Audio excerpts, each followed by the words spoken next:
Olá, sejam bem-vindos ao nosso curso de FreeCAD 1.0. Na aula de hoje, nós vamos demonstrar a ferramenta para a criação de revolução aditiva. Para criar sólido, muitas vezes o preenchimento reto não é suficiente. Então, nós temos uma ferramenta para fazer o preenchimento a partir de uma revolução, ou seja, de um giro que você dá em um esboço, transformando aquela figura em um sólido. Então, como é que essa ferramenta funciona? Então, primeiramente eu vou precisar de um esboço. Clicando na ferramenta esboço, eu vou ter agora que selecionar um plano.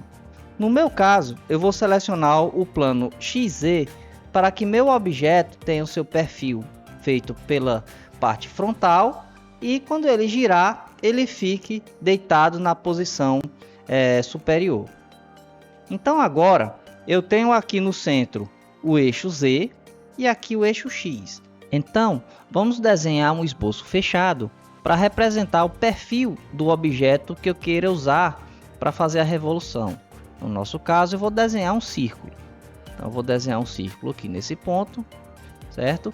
E observe que a distância do centro do círculo para o eixo Z, que é o eixo que eu vou utilizar para fazer a revolução, ele é equivalente ao raio que você vai obter a partir da revolução do objeto. Então, caso você queira controlar a distância do raio, então você vai colocar essa distância em relação ao eixo que você vai utilizar para rotacionar. Finalizo o esboço e vou clicar aqui na minha função de revolução. Uma vez acionada a função de revolução, o nosso programa tentará selecionar qual é o eixo mais adequado para realizar essa revolução. Porém, você pode selecionar o eixo que você quiser aqui na opção eixo.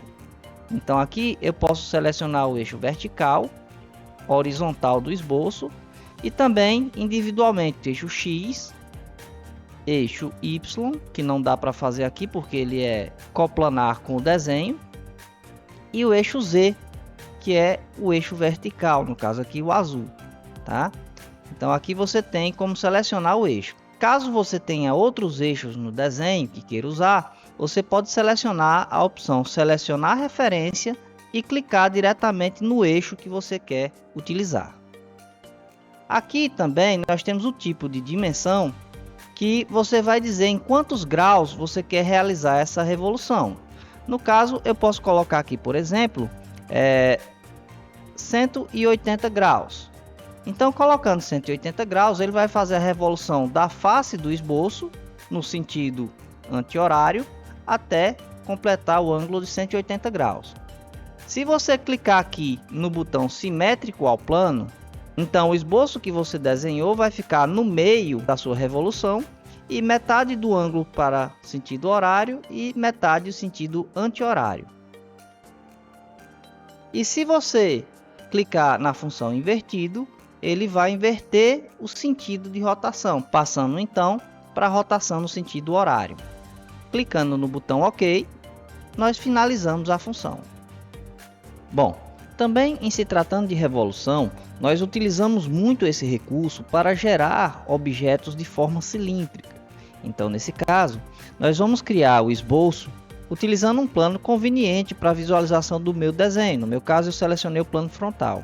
E agora eu preciso desenhar o formato que esse objeto vai ter. Digamos que eu queira desenhar uma esfera.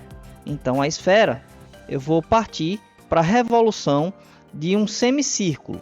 Então eu vou desenhar aqui um círculo. Porém, se eu tentar fazer a revolução desse círculo completo no eixo Z, ele não vai conseguir fazer essa revolução porque eu tenho uma parte do círculo que está de um lado e outra parte que está do outro. Então o software não consegue identificar qual é o perfil. Então, por via de regra, o FreeCAD só pode fazer revolução de objetos que fiquem apenas de um lado do eixo que você selecionar.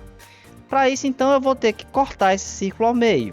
Eu vou usar aqui uma linha. Bom, eu tracei uma linha próximo ao centro.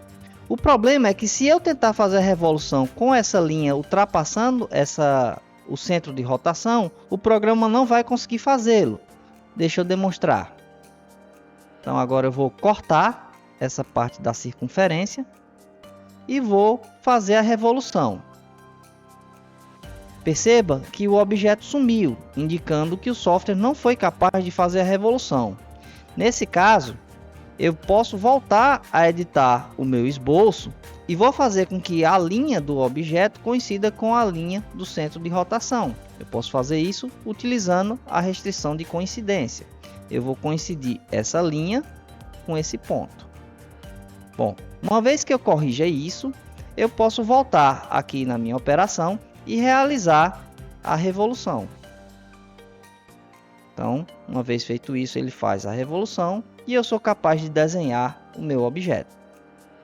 Então, sempre que você tiver um objeto que ultrapasse a linha do centro de revolução em algum dos lugares, você precisa corrigir isso para que você possa fazer a revolução.